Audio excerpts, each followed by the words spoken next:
I hated the way I looked. I was too tall or too dark. Everyone made me feel like I didn't belong. Even my parents were worried.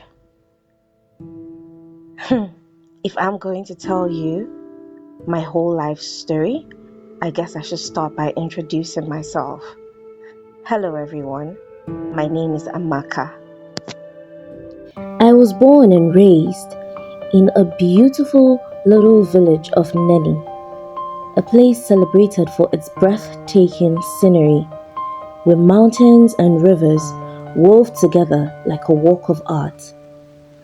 Despite its beauty, growing up there wasn't easy for me. I was unusually tall, and my height set me apart in a way that drew unwanted attention. Children my age often teased me, turning my difference into a source of mockery. I stood out in every crowd, unable to blend in, always the one everyone could easily point out. It was a lonely and challenging childhood. Whenever I went to the river to fetch water, people would stop and stare, their eyes fixed on me, as if I were some anomaly. At home, I often overheard my parents whispering in worried tones about my height, their voices laced with concern. The constant judgment made me withdraw from the world, avoiding public places to escape the weight of their gaze. My parents, desperate to see me live a normal life, would constantly urge me to leave the hut and engage with others, but fear and shame always held me back. I still remember being ridiculed throughout high school. Teachers would always single me out to answer questions in class, using my height to make me stand out even more. The laughter of my classmates would erupt hysterically every time I got an answer wrong, leaving me humiliated. I became so self-conscious about my height that I started slouching and bending my posture, desperately trying to shrink myself and blend in with everyone else. Right after high school, I left Neni and moved to Abuja to live with my cousin, Ngozi. Abuja was a whole new world for me, and I especially loved exploring the enormous shopping halls, something we never had back in Neni. One day, while accompanying Ngozi to one of these shopping halls, I noticed that people still stared at my height. But this time, their looks weren't filled with judgment. Instead, there was a sense of surprise, even admiration on their faces. As we browsed through the aisles, a strikingly beautiful woman approached us. She looked directly at me and asked, "Have you ever thought about modeling?" Her words caught me off guard. She told me she loved my height and was certain I would make a fantastic model. Before leaving, she handed me her business card and encouraged me to reach out if I ever wanted to give modeling a shot. I was stunned. At that time, I didn't even know what modeling was all about. I took her card and thought about it for many days, and eventually I decided to call her. That decision changed everything. She got me signed into a modeling academy, and before I knew it, I was off to Paris to train at a prestigious modeling academy. Paris was breathtakingly beautiful. When I arrived at the modeling academy, I was introduced to the head of the academy, Miss Jacqueline. She was an impeccably dressed and stunning woman. who carried herself with such confidence that her presence commanded the room. She was tall, proud, and unapologetically elegant, instantly becoming my role model.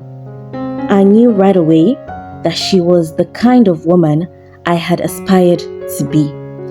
Over the next few weeks and months, I got to meet the other models in the academy. Each of them was uniquely and beautifully made. Some were much taller than I was, others were lighter skinned, from different nations, and some were curvier in their body build. A few were even shorter than me. It was amazing to see such diversity, and yet we were all trained together as equals. Miss Jacqueline focused on transforming us into confident individuals. She worked on our posture and taught us how to carry ourselves with grace and elegance. We spent hours practicing our walks and poses in front of mirrors, perfecting every detail.